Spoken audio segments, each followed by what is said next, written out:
አረብ ኤምሬትስ የአፍሪካ ቀንድ ተጽዕኖ ቀጥል ሊሆን ኤርትራ የገባችበት አጣብቂኝ ምን ይመስላል? በዝርዝር ወደ እናንተ የምናየው ጉዳይ ይሆናል። በመካከለኛው ምስራቅ ግጭት አንሳራላ በመባል የሚታወቀው የሁቲዎች መሳተፋቸው ከየመን ድንበሮች በሻገር ከፍተኛ ቀንድ ላይ ትልቅ አንደምታ አለው። የዓለም 15% የንግድ መርከቦች እንቅስቃሴ የሚተላለፍበት ቀይ ባህርም መግቢያ ላይ የተቀመጠው ታጣቂ ቡድን ከዚህ ቀደም መርከቦች ላይ የደረሰው ጥቃት እና ከቀጠናዊ ኃይሎች ጋር ያለው ትስስር በዓለም ላይ በጣም ወሳኝ በመሆኑ በንግድ መስመር ላይ ውጥረት ጨምሯል።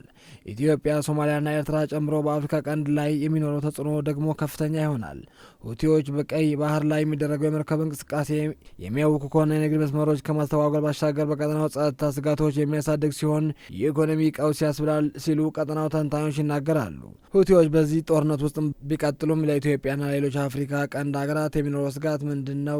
የኢትዮጵያ ወዳጅ የተባበሩት አረብ ኤምሬትስ በዚህ ጦርነት መያዟ በኢትዮጵያና በኤርትራ መካከል የተከሰተው ውጥረት ወደ ጦርነት እንዳይቀየር አዘግቶት ይሆን? በኢትዮጵያ ፐብሊክ ሰርቪስ ዩኒቨርሲቲ የፖሊሲ ጥናት ተመራማሪ የሆኑት ዶክተር ሙከረም ይፍታህ የመካከለኛው ምስራቅ ጦርነት ከባለሰላጤ ሀገራት አልፎ የአፍሪካ ቀንድ ሀገራት ጉዳይ ከሆነ ከራርሟል ይላሉ።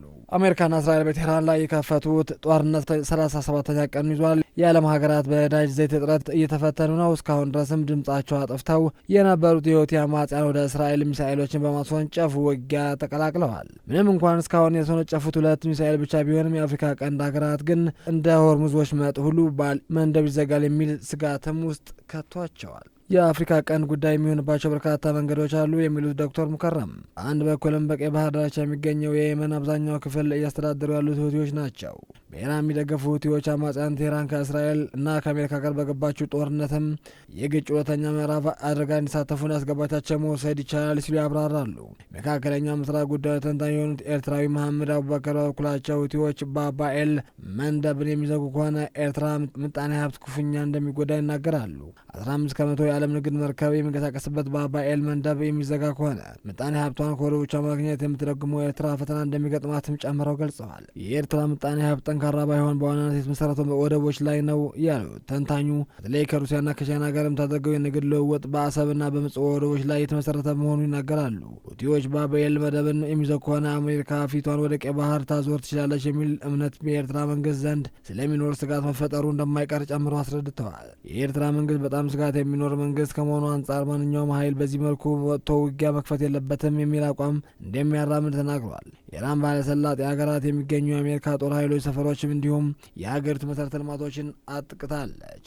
በዚህ ባሻገር የዓለም 20% ነዳጅና የተፈጥሮ ጋዝ የሚተላለፍበት የሆርሙዝ ወሽመጥ በመዝጋትም የነዳጅ ዋጋ መናር እንዲከሰት አድርጋለች። ቴህራን በቀይ ባህር ዙሪያ ያላትን አጋሮች በመጠቀም በባኤል መንደብ ላይ ጥቃት መሰንዘር ግጭት ሁለተኛ ምዕራፍ ተደርጎ ሊወሰን እንደሚችልም የፖሊሲ ተመራማሪ ዶክተር ሙከረም ያስረዳሉ። በርካታ የፖለቲካ ሊቃን የተገደሉባት ኢራን የፈጸመው ጥቃት እየበረታ ሲመጣም ጥቃት ወደ ተለያዩ ባለሰላጤ ሀገራት ለማስፋት አማራጭ ተጽዕኖ ማሳደጊያ መንገዶች ከመጠቀም አኳያ እስካሁን በዝምታ የቆዩት የአማጽያን ወደ ግጭት እንዲገቡ ማድረጓ ጨምሮ ገልጸዋል። የዓለም ነዳጅ ዘይቱ ቀውስ ኢኮኖሚ ስጋት ውስጥ የጣለችው አፍሪካ ቀንድ ሀገራት በተለያዩ ጉዳዮች አሳሳቢ የሚያደርገው የሁቲ አማጽያን በዚህ ጦርነት ውስጥም በቀጥታ መሳተፋቸው ነው።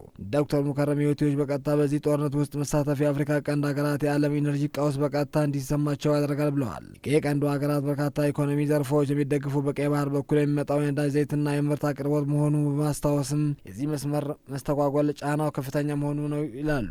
በተለያየ አጋጣሚ ኤርትራ ሁቲዎች ትደግፋለች የሚል ክስ ይቀርባት እንደነበር ያስታወሱት አቶ መሐሙድ በበኩላቸው የመካከለኛው ምስራቅ ቀውስ ወደ ቀይ ባህር የሚሰፋ ከሆነ አሜሪካ አጋሮቿ በአካባቢ የሚገኙ ደሴቶች በመጠቀም ጥቃት ለመፈጸም ፍላጎት መሳየታቸው እንደማይቀር ጠቅሰዋል። ይህ ደግሞ የኤርትራ መንግስት ስጋት ነው ያሉት ተንታኙ አስመራ እነዚህ ደሴቶችን ዋሽንግተንና አጋሮቹ እንዲጠቀሙ ማስፈቅድ ከሆነ በጸጥታ ብቻ ሳይሆን በጂኦፖለቲካዊ በጣም ትጎዳለች ሲሉ አብራርተዋል። ሁቲዎች በመካከለኛው ምስራቅ ግጭት ላይ ቀጥተኛ ተሳታፊ መሆናቸው ሌላው በስጋት ሶማሊያ የሚንቀሳቀሰው አልሸባብ ጋር የአሜሪካ ተጽዕኖ መቋቋም ትብብር ለማድረግ ስምምነት ያላቸው መሆኑ ነው ጉዳዩ እንደሆነ የፖሊሲ ጥናት ተመራማሪ ያስረዳሉ።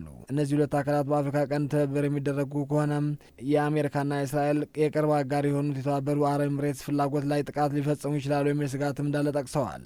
የአፍሪካ ቀንድ ባሉ ሀገራት ዘንድም እንደ ተባበሩት አረብ ኤምሬትስ ያሉ ሀገራት ጠንካራ የሆነ ተጽዕኖ ስላላቸው በመካከለኛው ምስራቅ ያለው ጦርነት የሚረግብ ከሆነ የኤሚሬትስ ኢንቨስትመንት ላይ ሁቲዎች ወይም አልሸባብ ጥቃት ሊፈጽሙ ይችላሉ ሲሉ ስጋታቸው ገልጸዋል።